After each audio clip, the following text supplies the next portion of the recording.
Hi and welcome back. I'm Tanya and this is the second video on how to silence your chatterbox and overcome overwhelm instantly.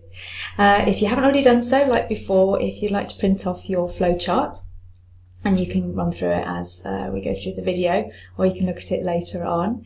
This time we're going to be looking at when your thoughts are perhaps not real or you're not too sure. So let's go ahead with that now. Just move us on to the other screen. Okay, so this is flowchart 2, and we're going to go back to that initial worry that you had, or you may have a different worry this time that you've written down between the last video and this video. So I'm just going to zoom in here. Okay, so we're going to start off again with the initial thought and worry here. And again, it's the same process as before. Is it real? The thought, no, or we're not sure. So again, straight away, I want you to stop. Stop that thought from going round and round in your head and bring yourself back to the now. Now, what that process does is it gets you to stop yourself in your tracks. You're not just going to completely ignore the thought, but it stops you from snowballing into a bigger and bigger and bigger thought. And that's what happens. It has like a snowball effect. So you stop, bring yourself back to the now, and you think the thought again. Now I want you to initially just notice where you feel the associated emotion in your body. Do you get a nervous knot in the stomach? Do you get a tightness in the chest? Do you get a lump in your throat? Some people get a pressure in their head and numbness in their body. Just, learn to get used to how your body feels associated with those thoughts, because then you can recognize when you're improving, when you're getting stronger in your thoughts and you're getting more in control of the anxiety and crazy roller coaster thought process that we all go through. So you think in the thought, becoming aware of where you feel it in the body. You may not feel it anywhere, that's fine too. And again, similar to before, is what you're thinking based on the past? Have you been through a similar situation in the past? It could be completely different, but there's something similar underlying it. And if you think about it in a bit more depth when you're on your own, you'll understand what I mean. So if the answer to that is yes, again, I want you to stop. And I want you to actually choose a different outcome. Choose a different outcome from the worry.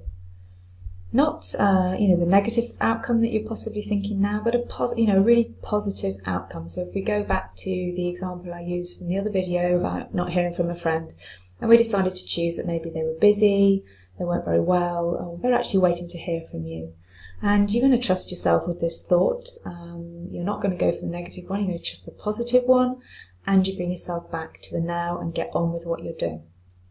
So let's go back now to, is your thought not based on the past? Now this is where it starts to get interesting, because we don't have thoughts for no reason. Thoughts are there to tell us something.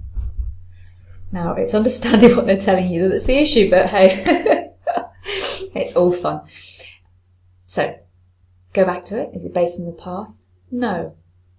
Okay, so what do I do now? All right, stop. You know the process, stop. Now I want you to immediately think a positive version of what you're thinking. So you've done something similar before with a different outcome, but this time I want you to think a positive version of what you're thinking. So, I haven't heard from my friend, I've upset her.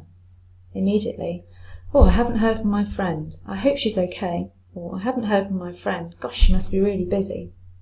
Now when you think that positive version of the thought, I want you to notice, do you still feel nervous? Do you still have that knot in the stomach, tightness in the chest, lump in the throat, or whatever it is that you feel?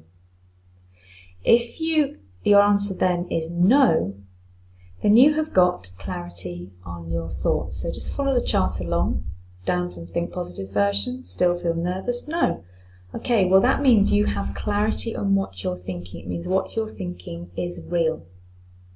So the positive version of what you're thinking is real. So trust yourself that you're understanding your feelings properly and bring yourself back to the now. Okay, let's go back to the one that is a bit more nitty-gritty, but we'll get there. Honestly, it's a similar process and it's quite exciting actually. If you go back to Thinking the thought, not based on the past. Stop. Choose a positive version. Think that positive version. Don't just say it. Think it. Do I still feel nervous? Do I still feel stressed? Yes. Okay. Now is when you have to really step up your confidence in yourself and your trust in yourself, and you need to listen to your instincts. This is your instincts. It might take a little bit of time to practice this until you're confident that it is your instincts, not your sort of negative thinking. But that's fine. It'll come. What you're thinking is true. The positive version of what you're thinking is making you nervous. Therefore, the positive version isn't true. I'll say that again. You have the negative worry. You change it to your positive version.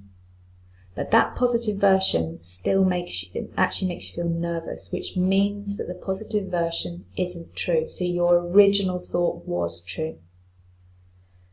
That's your instincts, or your intuition, whatever anyone wants to call it. Trust yourself, listen to your thoughts, and bring yourself back to the now. Now, how you deal with your original thought, we can look at in more detail. But the most important thing is getting clear on what you're thinking. If what you're thinking, the nervous thought, worrying thought, was true, and it is your instincts, then perhaps you can look to see if there's a way that you can deal with this. Or if not, just make note of it, write it down. Make note of it, let time happen, and you will probably find that your thought becomes a little bit more real. Obviously, if it's something really worrying or very concerning, talk to somebody, email me, and we'll look at it in more depth. So I hope that was clear for you. It does need a bit of practice. It's coming back out there now. So as you can see at the top of the screen, thought, worry, is it real? No, not sure. Stop. Back to the now. Come out of the overwhelm. Think the thought again. Is it based on the past? Yes or no? Change that negative thought into a positive version. How are you feeling when you think the positive version? Do you feel okay? Yes. Okay, so that's telling you that you have clarity.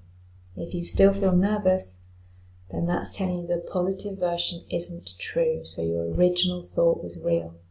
Listen to your instincts, listen to your intuition, and keep moving forward and trust yourself. Come back to the now and get on with your day. Okay, I hope that was helpful, and I will look forward to speaking to you again soon. And any questions? Email me at tanya@freedomfromanxiety.uk, and I look forward to hearing from you. Take care. Bye.